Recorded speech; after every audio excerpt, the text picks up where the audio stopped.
Hello बच्चों, let's see this question. The question says, which of the following statements are correct for SO2 gas?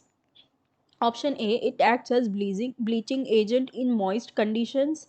B, its molecule has linear geometry. C, its dilute solution is used as disinfectant. And D, it can be prepared by the reaction of dilute H2SO4 with metal sulfide.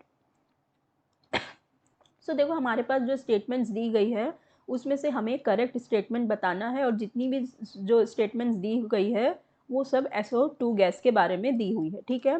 जो हमारा SO2 gas होती है, इसे हम किस तरह से काम करते हैं? It acts as a bleaching agent.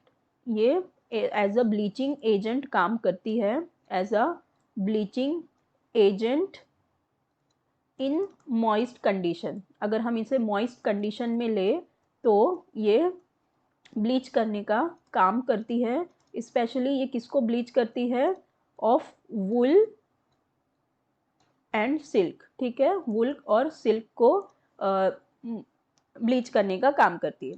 फिर जो हमारा SO2 मॉलिक्यूल होता है वो उसका स्ट्रक्चर किस तरह से होता है? अगर हम SO2 देखें तो ये इस तरह से होते हैं, 2 ऑक्सीजन एटम और एक होता है इसके पास लोन पेयर। तो उसकी जो ज्योमेट्री होती है वो होती है बेंट। ठीक है, इसकी ज्योमेट्री होती है बेंट। फिर अगर हम डाइल्यूट सोल्यूशन ले SO2 का,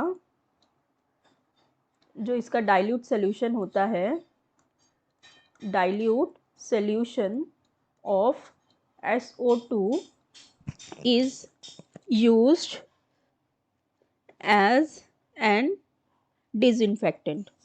डिसइंफेक्टेंट का काम करती है डाइल्यूट सोल्यूशन ऑफ SO2। अब हमारी सारी स्टेटमेंट्स एक बार देख लेते हैं।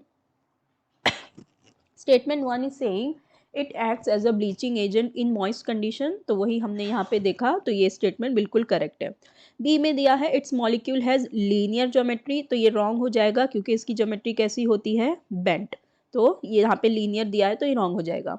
फिर it's dilute solution is used as disinfectant, correct, यही हमने यहाँ देखा, इसका जो डाइल्यूट सोल्यूशन होता है वो डिसइंफेक्टेंट की तरह काम करता है। फिर डी में दिया है it can be prepared by the reaction of dilute sulphuric acid with metal sulphide. No, अगर हम डाइल्यूट सल्फ्यूरिक एसिड को मेटल सल्फाइड के साथ रिएक्ट करेंगे तो हमें SO2 गैस नहीं मिलती, तो ये ऑप्शन भी रॉन्ग हो जाएगा। हमें करेक्ट ऑप्शन बताने थे, तो हमारा करेक्ट ऑप्शन कौन सा हो जाएगा? A and C. The answer of this question is A and C. I hope you understood it well. Best of luck. Thank you.